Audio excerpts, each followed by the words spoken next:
I think today I hope that you will remember what I'm going to talk about forever. I found an answer on how can we have better universities and workplaces. Now, to do this talk in the walls of an actual university is quite nerve-wracking, to say the least. But I promised my mom, who is also a university professor, that she won't be ashamed by her daughter. I come from a very small town in the western Ukraine with the long name, Ivano-Frankivsk. And to give you an idea on what kind of town it is, it's actually everyone says hi to each other on the street. Even if you don't know the people, they will just say hi to you. In fact, I just returned a few days where I spent, and everyone was still saying hi to each other. My neighbors would come and greet me for my birthday. This feeling of a very close-knit community was with me throughout my entire life. Times passed and I moved cities, and I live right now in Kuala Lumpur.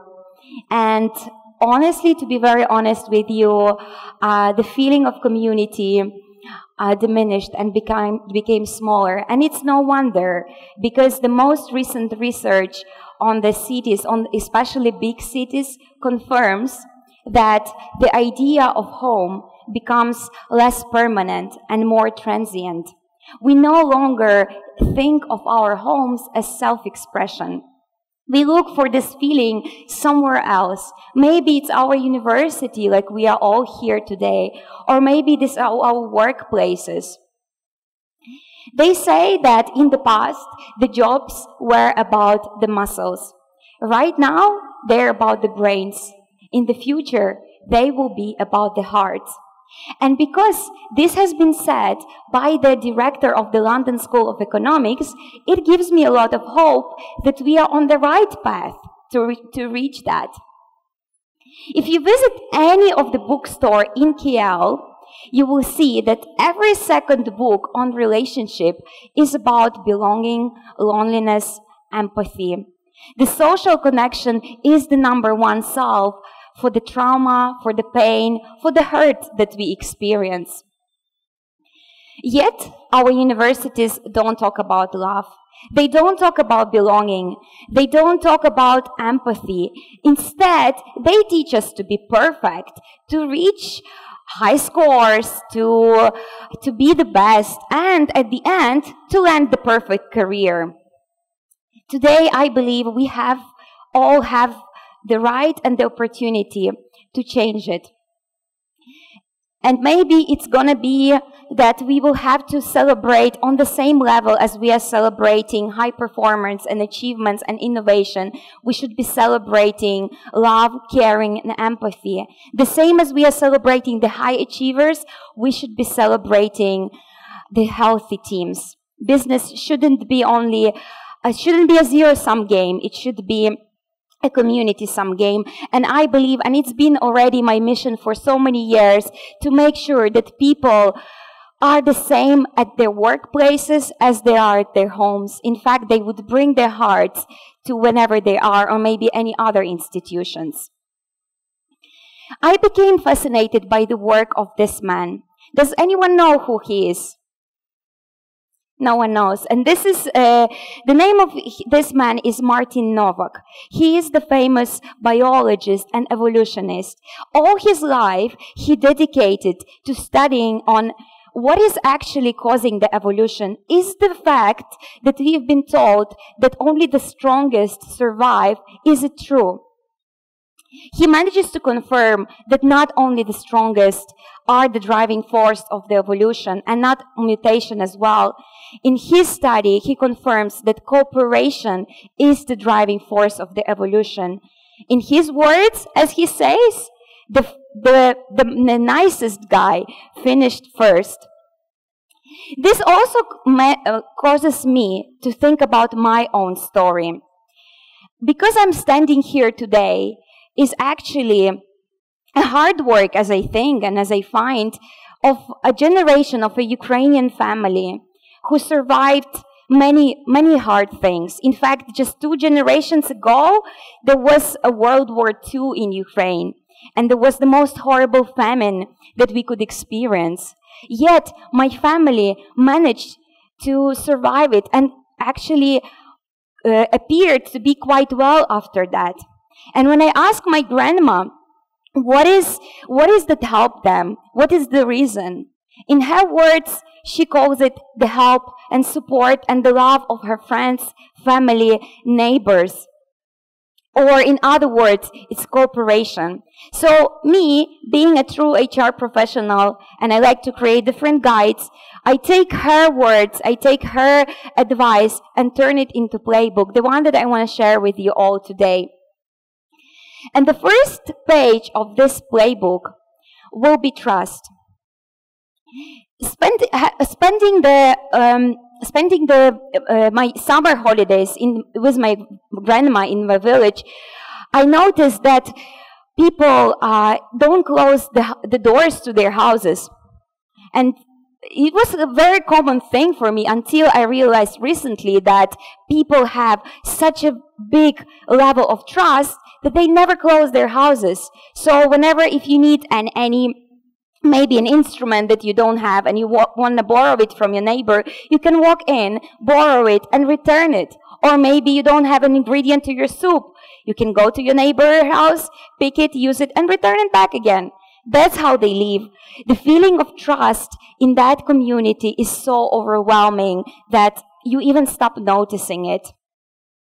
If you arrive at 6 a.m. to my hometown, there will be only a few places where you can eat really good food.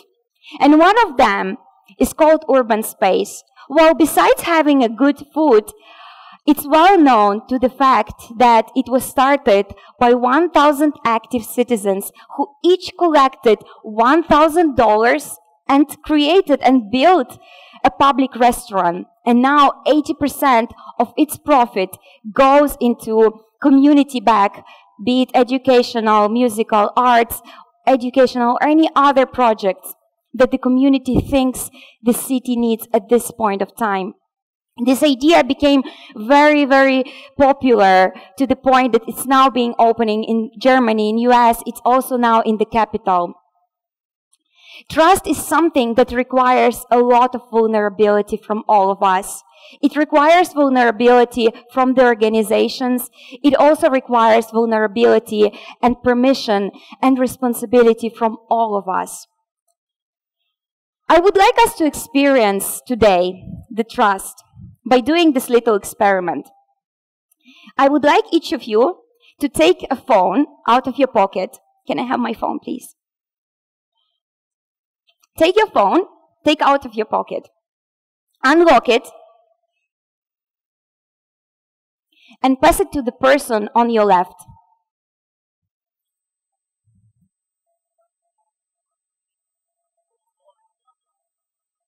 How does it feel?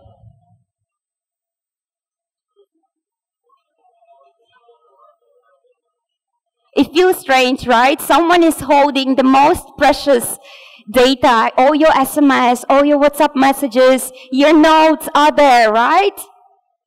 It's a very vulnerable moment. Now think about to the person who is holding the phone. You actually feel, most of you will feel a very high level of responsibility for the things that you are holding in your hands.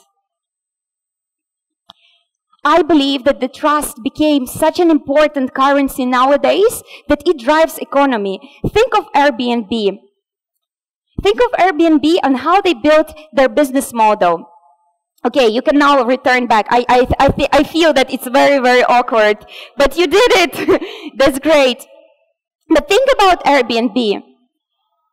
If you are a host, you are allowing someone to enter your house, and you're actually showing some of the most vulnerable parts of your house. You're showing your bedroom, you're showing your bathroom.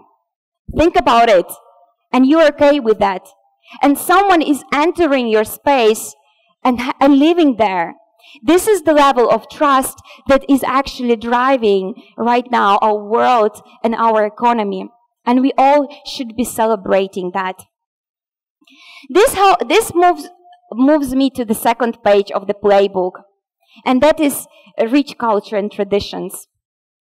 I think I was able to connect to as many countries and nationalities as possible because I can identify myself with my own culture very well. 5 years ago, we at Mind Valley, where I work, in fact, with 55 nationalities at the moment, we created something that we call the Code of Awesomeness. In a regular company, it's a code of conduct, think of it, and usually an HR department would create it, sign it, and hide it somewhere so no one sees it. We decided to go a completely different path.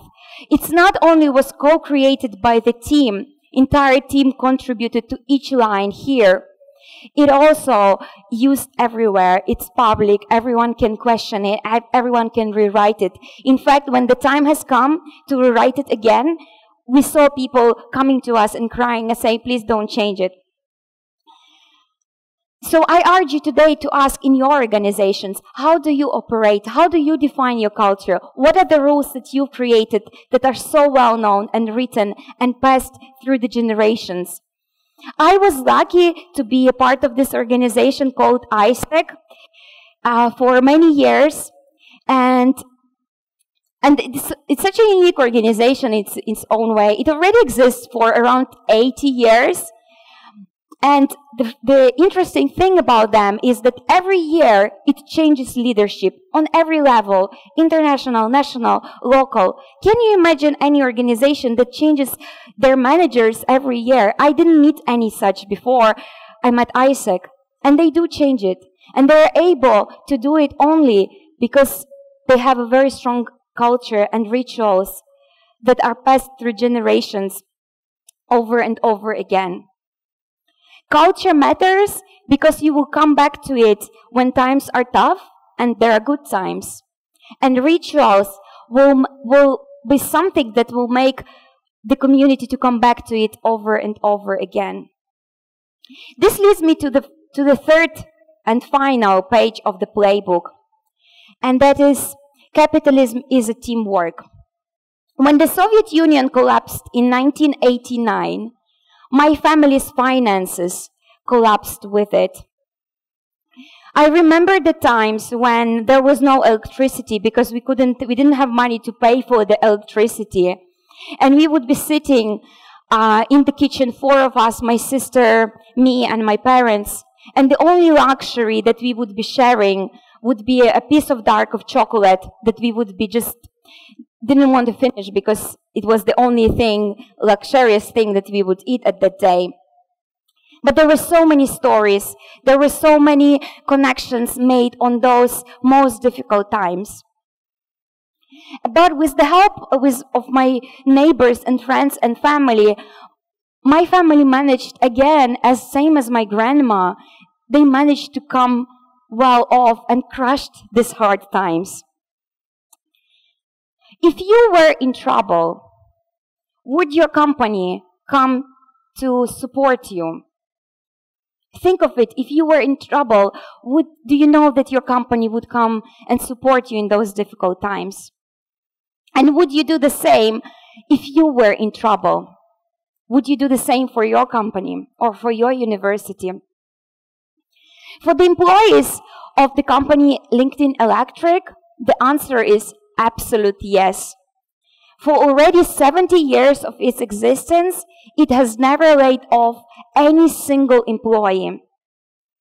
Because when times are tough, everyone gets to share the burden. Be it a CEO, starting actually, in fact, from the CEO, and ending with someone at the entry-level position.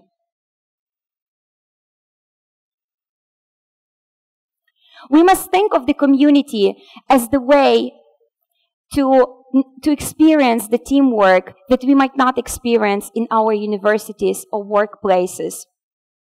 Because when times are tough, the only thing that will give us strength back is our community. I urge you today to go back to your workplaces, to go back to your universities, and start emphasizing the trust. Start implementing the culture that is rich of traditions and rituals and some things that are only unique to you. And lastly, act as a team. I stand here today as the product of a past generation of Ukrainians who ran things in their lives through love and care and support. I truly feel that I stand on the shoulders of the giants. And because of that mindset, because of this belief that I have in me, I've come to realize that actually it helped me to get an amazing education, to travel the world, to be in ISEC. I work in business right now. All this have shaped me who I am and helped me to become who I am. And so can you. I ask you today to start thinking of your workplaces and universities as healthy communities. And I believe with that, we can change so much. And it's not going to be only for you. It's not going to be for individual, but also for collective. With that, thank you very much.